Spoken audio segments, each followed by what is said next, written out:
Oh, right. Getting a little adjusted.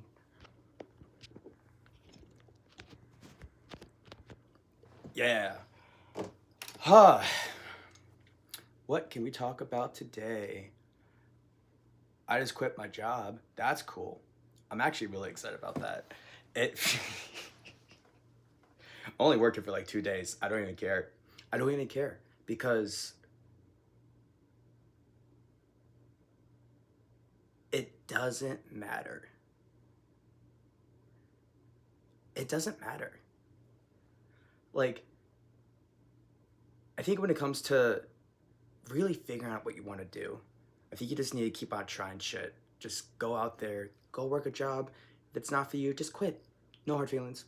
Just quit. Go switch to another job. Uh, go do a project. Go do a project for like 3 or 4 days. And then you're not feeling it, move on. Who cares? I think I've been on and off and doing graphic design work for years. Years. Some months I'm into it, some months I'm not. I the goal is to be consistent, absolutely. Um, I think the goal really is tapping into work ethic, really being obsessed with your craft, understanding all the components of just how the like how your industry works. But you may not get it that one time, whatever. I think it use like I think in my case, it's like playing a video game and you're finding a boss that you're just not equipped for. You're not ready to fight this motherfucker. You want to, but you're not strong enough. Your skill set levels are just too low. But eventually, they will get high enough and you can go back and beat that bitch. And I think that's life. Again, how many times can you relate life to a video game? The answer is that it's because we're in a simulation. Could be, could be. Uh, Hypothetically speaking, but and metaphorically for the example of like just going out there and trying things out, dude. I mean, it's funny because for a long time I've been stressed out about money, and quite frankly, I should be stressed out right now.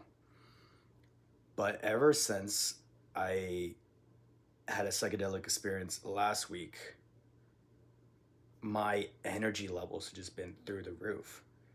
And part of that I think is because of love, just how much love I have in my heart. I'm getting excited about life again. And there's been a few parts of that. I mean, one, I've recognized I'm just like ready to go. I'm ready to go experience things. I'm ready to go build. I'm ready to be creative. Really ready to be creative. Because in my trip was just screaming creativity at me, just blowing my mind. It's like there's the artist block when the artist is in a desert and he really needs water. I felt like I was thrown in the ocean with like how much creative energy came out of that trip. Uh, and now I'm like, all right, I'm in creative mode. Now I want to do my design work. Now I want to go and find clients. I'm ready to hustle. I'm ready to do the Homanzi idea of just like work your ass off, just reach out to a bunch of people. And I'm starting to get into those habits. And I'm just like, if I'm gonna go do a sales job, I might as well just do it for myself. I might as well just cold call people. But now I'm not limited to what my process is. Cause so many like jobs, sales jobs, because I just did a sales job. Like you gotta be their personality. And what happens if you don't want to be the personality? Maybe you do. That's cool. I respect that. But I realize like I don't. But I know how to sell. I know how to connect with people. And really, that's what it is, I think. It's really about connecting with people. So I figured, let me just do my own thing. Let me just figure this out. I might have to go get another job, to be honest. Because, like, the reality of things is, it's just not a lot of money coming in. Whatever. Who cares? Um, I'll just do, like, Uber or something.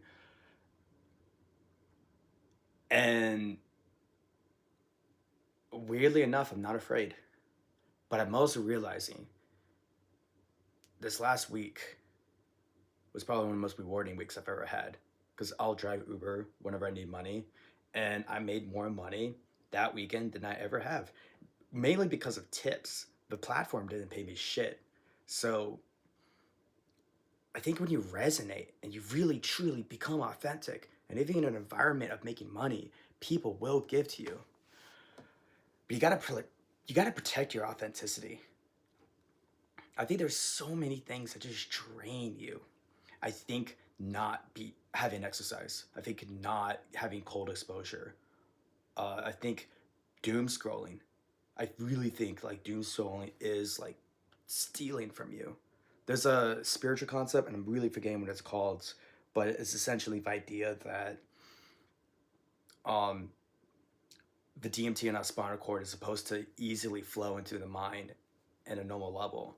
Um, and that's the reason why some of these Buddhists and Hindus that practice meditation, they're on a trip all the time.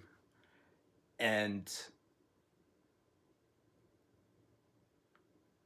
the reason why we can't do that is because, our like the spinal cord is being blocked, so that energy can't get into the pineal gland, essentially, kind of what the concept is. But then I'm also thinking, like, okay, a lot of this is esoteric and based off of religions, and that may not actually exist because nobody really talks about this. But Buddhism, like the stories of Siddhartha, were written over 100 years since his events, and we have more accuracy in Christianity than we really do Buddhism.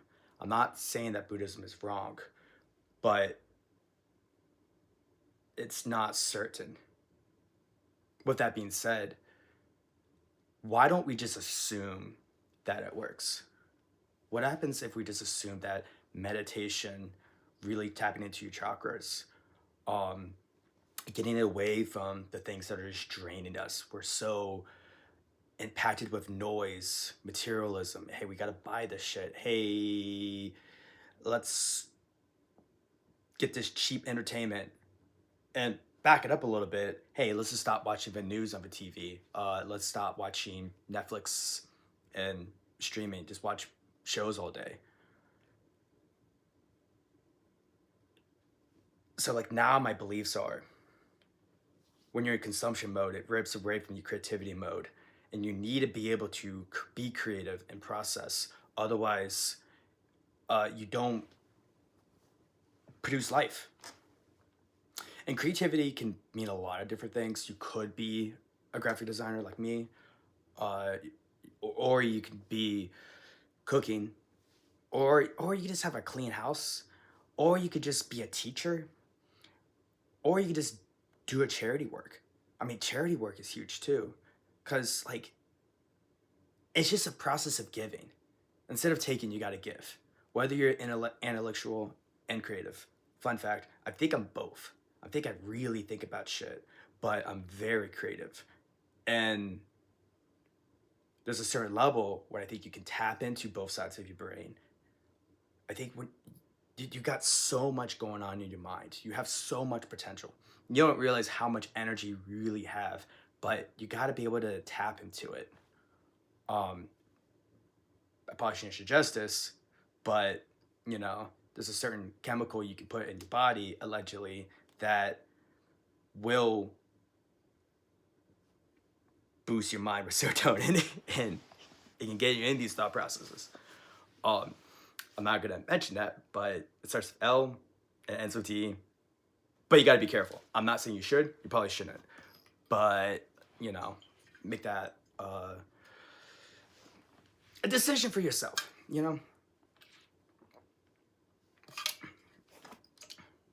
Or not. Don't listen to me.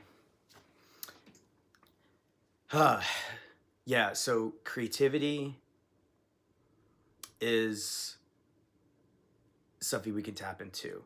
But when we're being blocked by all these negative things in our life, they rip us away from our divine purpose and then we get stagnant. But when you allow yourself to meditate, when you allow yourself to take the noise away and you get in this habit of giving, um, then you can just understand everything. Like, you could really start being the real human that you're supposed to be. It's a shame because so many people are asleep right now. And I don't blame them. I don't blame them. I think our cultures is trying to keep us asleep. Let's keep us miserable. Let's not uh, go for our dreams because we have too much ego. Because of consumption, too much has created too much ego. That ego looks like fear. That ego looks like insecurity. That ego looks like narcissism.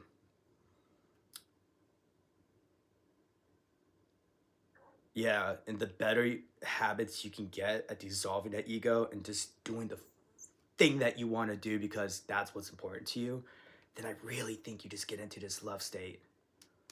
So, um, easier said than done, but I think it's an important thing. I really think so.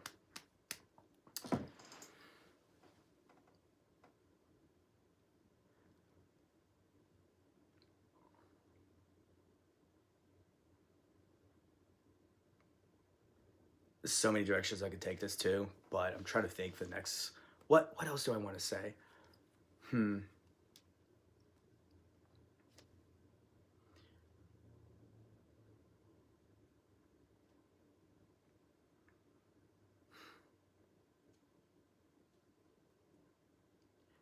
I think when you get into the creative process, you got to make it as easy as possible.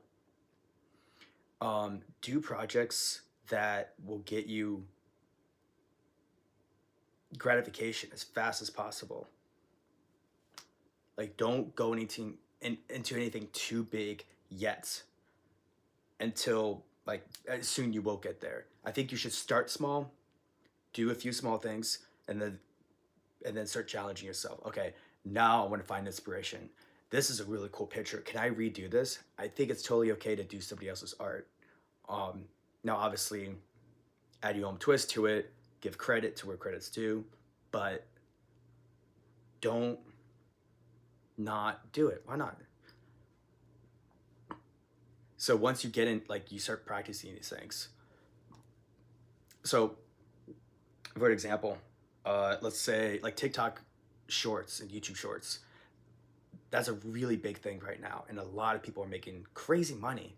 It's crazy. Like, and YouTube in general, some of these people will get tens of thousands of views. And I don't know the exact math and exactly how it works, but people making content like this for a year, and they're making 5 or 6K a month. Uh, it's really insane, and there are videos out there that really dive deep into how that process works. And then they use like these short clips to um, they help boost their accounts. Like the YouTube Shorts really are the bread baskets you see at restaurants, and motherfuckers get fat on that bread. But if you are doing that, side note, if you are doing that, I really believe you need to make content that actually is valuable. Because if someone's getting fat off of your content, like if you're like, what kind of nutrition are you giving them? Are you giving them bread when you're getting like no carbs and seed oils and a bunch of other garbage that's eventually going to mess with their hormones? Or can you get a video that really clicks them, really makes them think, really inspires them, makes them laugh, like really bringing value? Or are you making these guys fat and you're just getting rich? You're no different than Pepsi or these like other like major food makers that just create poison for people.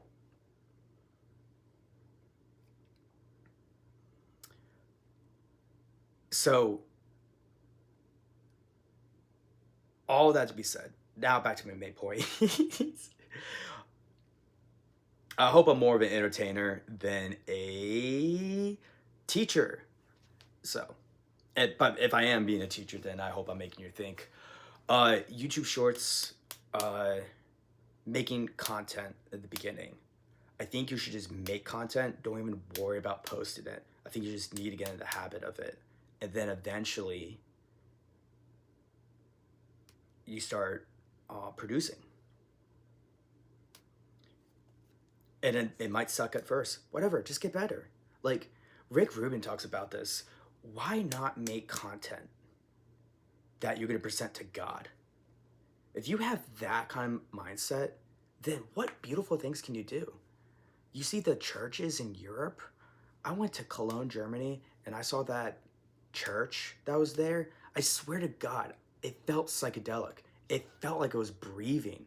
The feeling you get from psilocybin, that like everything is breathing and moving, and you see the mandalas just everywhere. And looking at their church, I was feeling that, and I was sober, maybe a little bit of marijuana, but like, regardless, I don't even think so. I think I was sober at that time.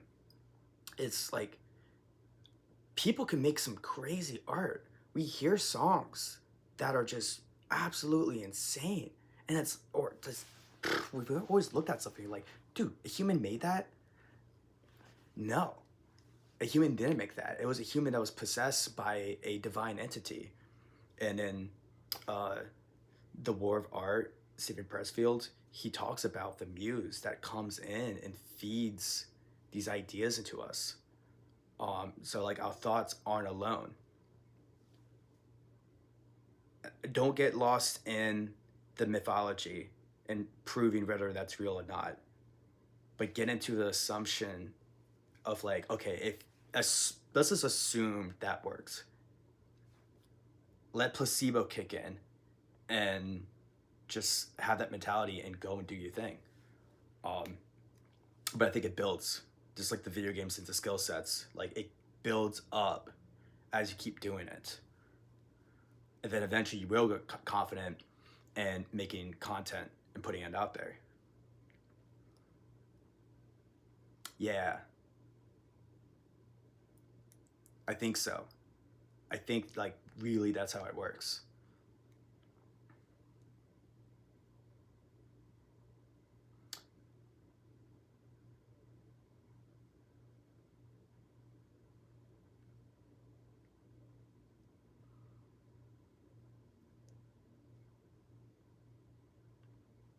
Boom.